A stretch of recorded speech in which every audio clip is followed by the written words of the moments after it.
The directive of the governor was basically to tell Loma, that's the ministry agency in charge of waste management, to ramp up and change the modus so that they can do a 24-hour cycle. And that is expected because I'm not one that will play the ostrich when it comes to realities. 3-4 months now, or before now, there were challenges. Those challenges were more of logistics and then challenges with the landfill. But nobody talks about the foundation of the problem. Loma had been working 24/7 now. No breaks, just moving the waste out. The foundation dates back to like 4-5 decades now. And that's about practice. When the practice had always been to pick and dump waste, linear waste system, we don't see waste as anything but waste. We just take the waste and we take them to the landfills. Oluchosun, for instance, and Solos 3, were at the outskirts of Lagos. We all came to meet Oluchosun here. He's been here for over 4 decades. But development came around Oluchosun. The same thing for Solos 3 around Lasu Road, Igondo. And we had to say we can't sustain this practice.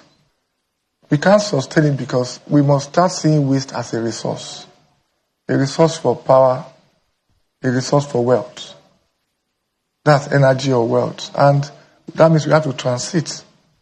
And in transitioning, you also need to build an enduring foundation for it. So there won't be a cultural shock that will disrupt the system. So some months back, we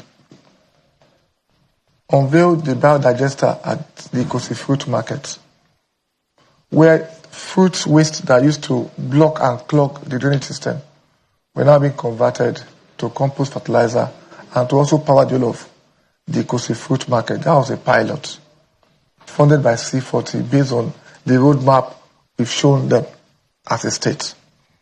The bigger picture is we're transiting waste to wealth also by saying to others, to a company from West Africa, come and take 4,250 of our 13,000 municipal solid waste a day and convert some of it to recyclable plastics and some of it to compost fertilizer. And that is in the works. I was even there after the environmental transition on Saturday. They are going to use Oluchosun as a transfer loading station for 2,500, and the material recovery facilities that will be at Ikorodu. This is ongoing. A company called Harvest Waste is also trying to move waste to power. That's about 2,500 or 2,000 or thereabouts. These tons or something? Yeah, a day. We generate 13,000 plus a day. A day? Yes.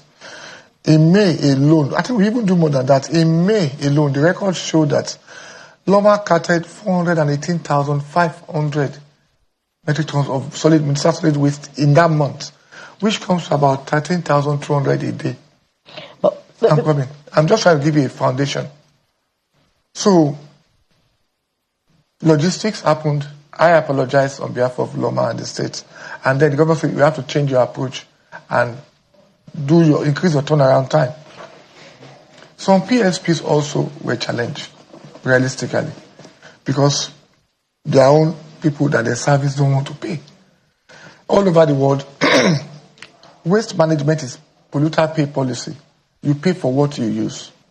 But when people choose to free ride the system and don't want to pay, they take the waste from their homes, put them or dump them on the median.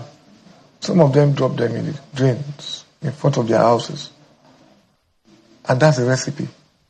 So by and large, what we experienced, the directive of the governor was Loma, ministry, work around your logistics, work around your turnaround time.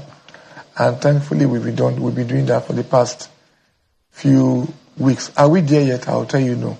But that is also not the reason for the flash flooding.